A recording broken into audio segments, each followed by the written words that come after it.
नमस्कार, मैं हूं कंवर। योग लाइफ में आप सबका स्वागत करता हूं। आप सब खुश रहे, स्वस्थ रहे, सुरक्षित रहे।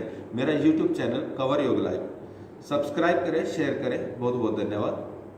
आज हम एक ऐसे विषय पे बात करेंगे कि हमारी उम्र भी बढ़े और उम्र के बढ़ने के साथ में हमारा स्वास्थ्य भी ठीक रहे, हम कभी बूढ़े दिखे ही ना, हमेशा जवान दिखे। ये हर किसी की तमन्ना होती है। ये तमन्ना को साक्षात्कार किया जा सकता है अगर कुछ एक नियम है योग के, अष्टांग योग के, उनको फॉलो किया जाए तो। एक नियम इतना जरूरी है उम्र को लंबी करने के लिए, और स्वास्थ्य ठीक रहे और हेल्दी भी रहे। Long life, healthy life. आपने देखा होगा कि कुत्ते की सांसें बहुत फास्ट चलती है। वो 1 मिनट में 25 से 30 सांस ले लेता है और उसकी लाइफ 12 से 15 साल होती है। ऐसे ही हर एक जानवर की एक लाइफ होती है। हर एक आदमी की भी उतनी ही लाइफ होती है जितने सांस लेते हैं। एक्चुअली में श्वास के ऊपर हमारी आयु टिकी है। कितनी श्वास हमको लेनी है, कितनी मालिक ने हमको दी है, वो पूरी करनी है। तो उसका तरीका है और लेना हमको है। उसको किस तरीके से सांसों को यूज करते हैं उसके ऊपर डिपेंड है। अब आप देखिए, कछुए की सांसें बहुत लंबी होती, घंटे में 4-5 सांस लेता है पानी में रह के, तो उसकी 400-500 उससे भी ज़्यादा उम्र हो जाती है। सांप की उससे भी ज़्यादा उम्र होती है, क्योंकि उसकी सांसें घंटों तक एक सांस लेता है, 2-2 सांस लेता है। ऐसे ही योगी लोग जो 250-300 साल तक जीते थे, जो 150 के ऊपर जीते थे, उनका जो मेन मकसद था सांस लेने का, जो पर्पस था, वो था स्वास्थ्य को ठीक भी रखना, लॉन्ग लाइफ भी करना और एक्सपीरियंस भी लेना दुनिया का। तो वो श्वास के ऊपर पूरी ये हमारी एज टिकी हुई है, डिपेंड है हमारी। आप ब्रीदिंग कैसे करते हैं उसका तरीका मैं आज बताऊंगा, किसके द्वारा, इस ब्रीदिंग के द्वारा हम कितना हेल्दी और लॉन्ग लाइफ जी सकते हैं। और इससे हेल्दी और लॉन्ग लाइफ तो होगी, दिमाग भी तेज रहता है, बुढ़ापा भी नजर नहीं आता, और अंदर की सारी बीमारियां खत्म करने की जो एक ताकत होती है, एक इंसुलिन होते हैं, वो बराबर मात्रा में बनते रहते हैं। आपने देखा होगा कि जितनी भी एनर्जी है, एटॉमिक एनर्जी बोलिए, कोई भी पावर बोलिए, वो सारी एयर के अंदर है। इस ब्रह्मांड में जितनी भी पावर है सारी एयर में। जब हम इसको तरीके से लेंगे तो सारी एनर्जी हमारे शरीर के अंदर आएगी और हमारे सारे फंक्शन एक्टिव रहेंगे और स्वस्थ रहेंगे। तो हमारी लाइफ भी एक्सटेंड होगी, हेल्दी होगी, लंबी होगी। श्वास लेने का तरीका क्या है? आपने बच्चे को देखा होगा कि बच्चा लेटा है तो श्वास लेता है तो उसका पेट उठता है बार बार। इसका मतलब है कि वो नाभि से सांस लेता है। हमको अपना श्वास नाभि से लेना शुरू करना पड़ेगा और इसकी धीरे धीरे आदत डालनी पड़ेगी। कभी 5 मिनट किया, कभी 10 मिनट किया, ऐसे कभी जब भी याद आया करते जाए, तो वैसे ही प्रैक्टिस बनती जाएगी। एक टाइम ऐसा आएगा कि आप श्वास ऑटोमेटिकली लंबी हो जाएगी आपकी, और पूरे तरीके से आदमी की औसतन सांसें 14 से 15 होती है 1 मिनट के अंदर। हमको वो 10 से नीचे लेके आनी है, 10-9 तक। अगर हम 10 से 9 सांस तक लेके आते हैं प्रैक्टिस करके, तो हमारा स्वास्थ्य, हमारे चेहरे पे जो ग्लो है, हमारी स्किन है, एकदम टाइट हो जाएगी। और हमारे अंदर जो भी छोटी मोटी प्रॉब्लम है, बीमारियां हैं, और बीमारियों से लड़ने के जो इंसुलिन बनते हैं वो ज़्यादा बनते हैं, और हमारी कायाकल्प हो जाती है एक ब्रीदिंग, एक श्वास क्रिया को सही तरीके से करने से। मोस्टली आपने ऑब्जर्व किया होगा, देखा होगा कि आप सांस लेते हैं, गले तक आने देते हैं बस, और मैक्सिमम ज़्यादा से ज़्यादा चेस्ट है, उसके बाद ऊपर बाहर निकाल देते हैं, थ्रो आउट कर देते हैं। इसकी वजह से हमारे दिन में आलस भी आता है, काम के टाइम पे नींद भी आती है, सुस्ती भी आती है। वो इसलिए आती है क्योंकि हमारे बॉडी में भरपूर ऑक्सीजन, एयर की मात्रा नहीं है। इसके साथ में एक और ध्यान रखना है कि पानी भी प्रॉपर मात्रा में, कम से कम 2.5 से 3 लीटर दिन में ज़रूर पीना चाहिए। गर्मियों में तो उससे भी ज़्यादा पीना चाहिए, सर्दियों में 2 लीटर तक कम से कम पानी पीना चाहिए। तो ये डबल फायदा करेगा, ज़्यादा फायदा करेगा। तो सांसों में लेने की जो क्रिया है उसमें 3 तरीके से सांस लिए गए। अगर किसी का कफ बहुत बड़ा हुआ है, आदमी की प्रवृत्ति होती है, किसी की कफ प्रवृत्ति होती है, किसी की वायु प्रवृत्ति होती है, किसी की पित्त प्रवृत्ति होती है, तो पहले तो उसको ठीक कर लें, फिर लंबी सांसें लेना शुरू करें।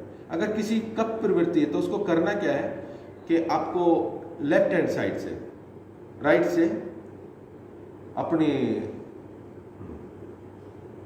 अगर किसी को कफ प्रवृत्ति है तो करना क्या आपको अपने राइट हैंड साइड से,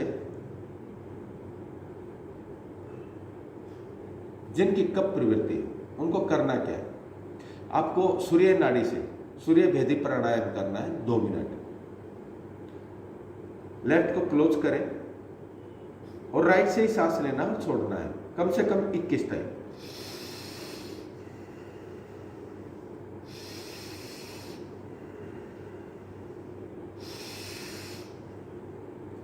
किसी की कफ प्रवृत्ति होती है तो उसमें करना क्या है, तो आपको राइट क्लोज करना है, लेफ्ट से सांस लेना है। राइट यानी सूर्य नाड़ी, लेफ्ट यानी चंद्र नाड़ी, चंद्र भेदी प्राणायाम करना है। इसमें भी 20 से 21 सांस लेना है और छोड़ना है। आप 2 से 3 दिन के अंदर अपने कफ या पित्त को या वायु को बैलेंस कर सकते हैं।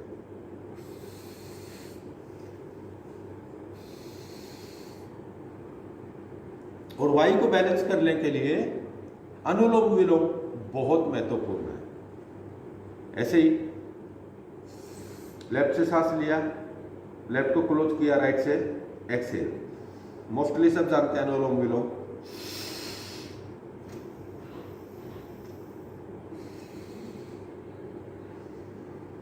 ये भी कम से कम 21 टाइम करें तो आपका कफ पित्त वायु तीनों बैलेंस हो जाएंगे।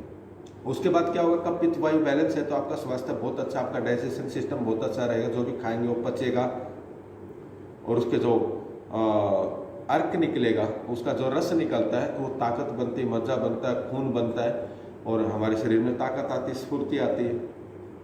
अब है क्रिया, सांस लेने की क्रिया। उसको करना है क्या, आपको बैठ के ले सकते हैं, लेट के भी कर सकते हैं, सोने के टाइम जाते हुए भी कर सकते हैं। बट सबसे अच्छा तरीका है आप सुखासन में, पद्मासन में बैठ जाए, नेक बैक स्ट्रेट रखे, रीढ़ की हड्डी को स्ट्रेट सीधा रखना है। धीरे धीरे लंबा सांस लेना, पेट उठना चाहिए, धीरे धीरे खाली करना है।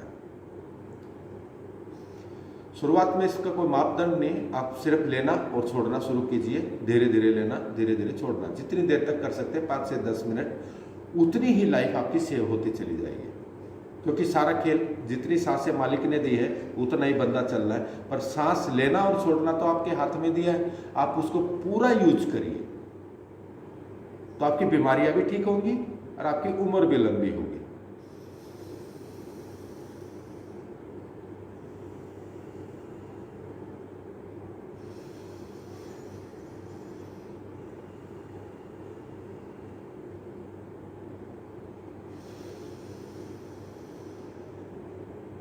आप अपने मोबाइल में, घड़ी में स्टॉप वॉच लगा के देखिए आप 1 मिनट में कितने सांस ले रहे हैं। 9 से 10 ले रहे हैं तो आप परफेक्ट कर रहे हैं।